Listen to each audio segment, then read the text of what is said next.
साथियों नमस्कार, स्वागत है आपका एक और इस नई वीडियो में और आप देख रहे हैं बिग इंडिया टीवी। साथियों, हमने आपको 2 दिन पहले एक खबर बताई थी कि हरियाणा में बहन कुमारी मायावती जी की पार्टी बीएसपी और आईएनएलडी यानी कि इनेलो पार्टियां गठबंधन हो गया है। लेकिन साथियों, आज बहुजन समाज के लिए बेहद ही खुशी की खबर है कि आज फाइनली प्रेस कॉन्फ्रेंस करके मायावती की पार्टी व इनेलो ने गठबंधन को मंजूरी दे दी है।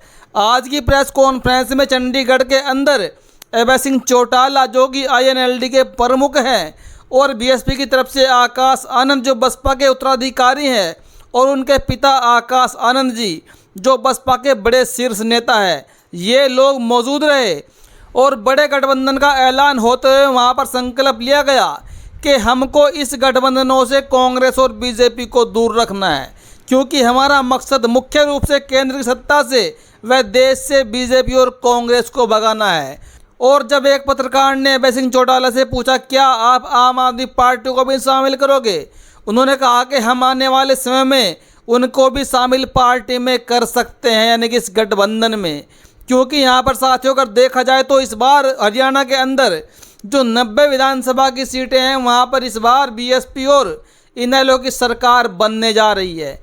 क्योंकि इसके पीछे जो सत्य है, जो फैक्ट है, वो मैं आपको बता रहा हूँ।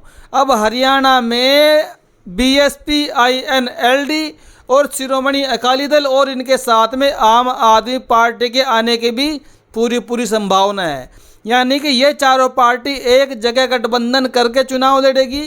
तो वहीं पर साथियों हरियाणा के अंदर 3 बड़ी पार्टियाँ और कांग्रेस पार्टी हो गई, बीजेपी पार्टी हो गई और जननायक जनता पार्टी हो गई जो कि दुष्यंत चौटाला की पार्टी हैं। ये तीनों पार्टियां इस बार हरियाणा में अकेले अलग अलग अपने दम पर चुनाव लड़ने जा रही है। तो ऐसे में साथियों जो बड़ा एक वोट बैंक ट्रांसफ़र होगा वो सीधे तौर पर बीएसपी वाले गठबंधन जो तीसरा मोर्चा देश में बन गया है कांग्रेस के खिलाफ और बीजेपी के खिलाफ, हरियाणा का लगभग 70% वोट बैंक इस हरियाणा वाले गठबंधन में जाने की पूरी संभावना है।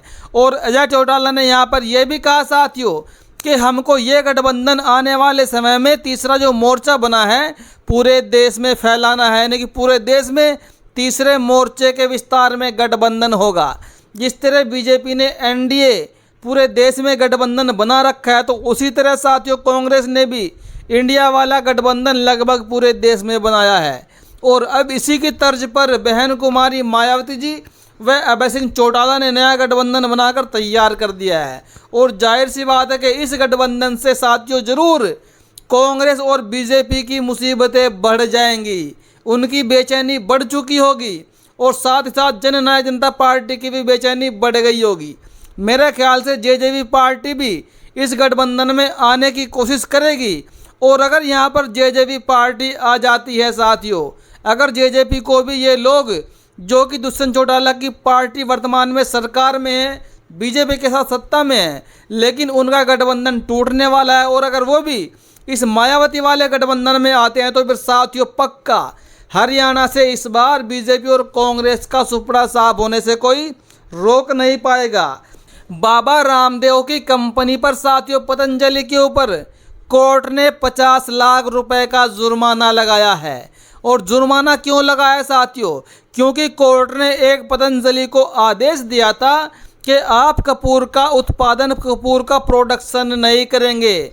और कोर्ट की अवहेलना करके, कोर्ट के आदेशों का पालन न करके रामदेव की कंपनी ने ज़बरदस्ती कपूर का प्रोडक्शन किया। और इसी आदेश के उल्लंघन के लिए कोर्ट ने पहले रामदेव के ऊपर 50 लाख का जुर्माना लगाया और अब उनको कोर्ट में घसीटा जा रहा है।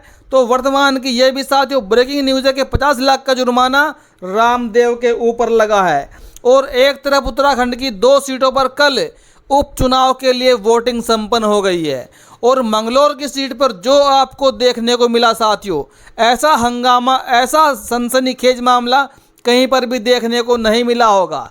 क्योंकि साथियों मंगलौर की सीट की बात करें तो जब से मंगलौर की सीट ये अलग बनी है, जब से उत्तराखंड अलग बना था, तब से लेकर अब तक मंगलौर की सीट पर 4 बार बहुजन समाज पार्टी जीत दर्ज कर चुकी है।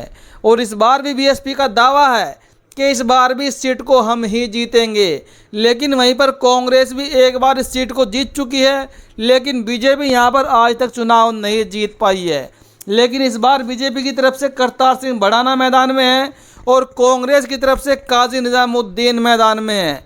तो वहीं बीएसपी की तरफ से उबैदुर रहमान उर्फ मोंटी, जो कि यहाँ के पिछले विधायक शरीफत करीम अंसारी के बेटे हैं, जो बसपा के ही विधायक थे, वो मैदान में हैं। और इस बार साथियों जो यहाँ पर मामला देखने को मिला, जो मंगलौर की सीट पर लिब्बा रेड्डी बूथ पर एक ऐसा हंगामा हुआ कि वहाँ पर बीएसपी के कार्यकर्ताओं ने कांग्रेस के कार्यकर्ताओं पर खुला आरोप लगाया कि ये लोग लिब्बा रेड्डी सेक्टर पर फर्जी वोटिंग करवा रहे थे।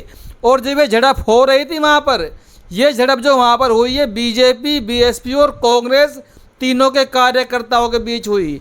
और वहाँ के लोगों का आरोप है कि जो यहाँ पर पुलिस खड़ी हुई थी वो झड़प के होते हुए भी मूक दर्शक बनकर खड़ी हुई थी, यानी कि पुलिस ने कोई कार्यवाही नहीं की।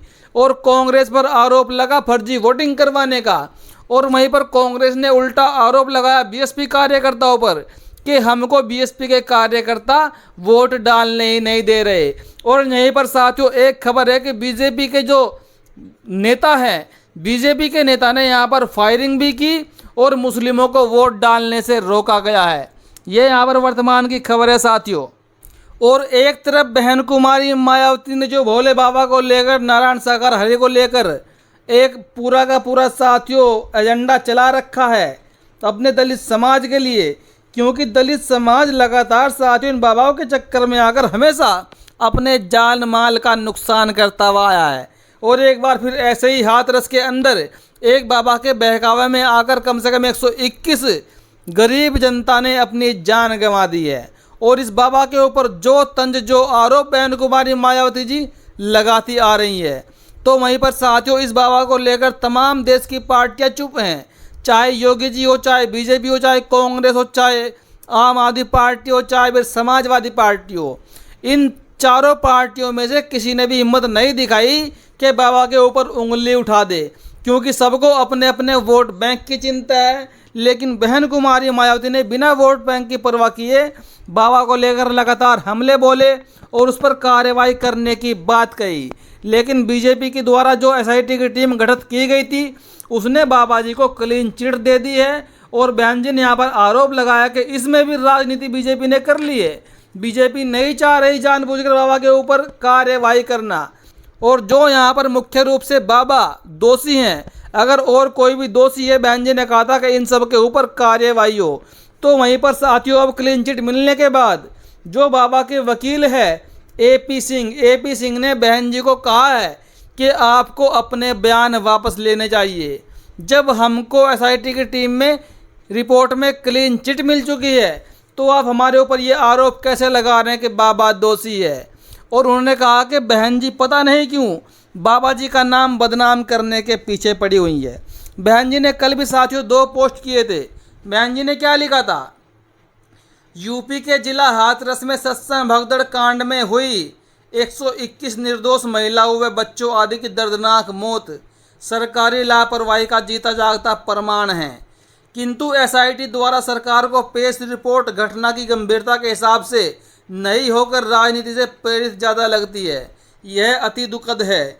इस अति जानलेवा घटना के मुख्य आयोजक भोले बाबा की भूमिका के संबंध में एसआईटी की खामोशी भी लोगों में चिंताओं का कारण है।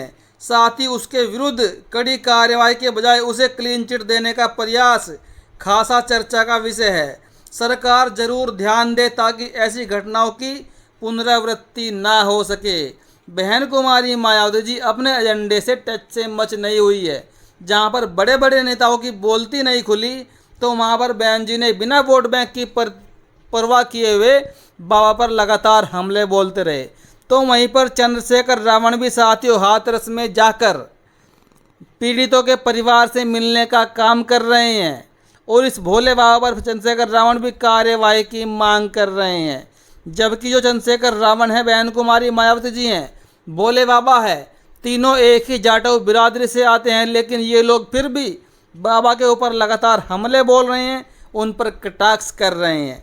बाकी साथियों आपको क्या लगता है? अपनी प्रतिक्रिया ज़रूर दें। अभी के लिए इतना ही, धन्यवाद।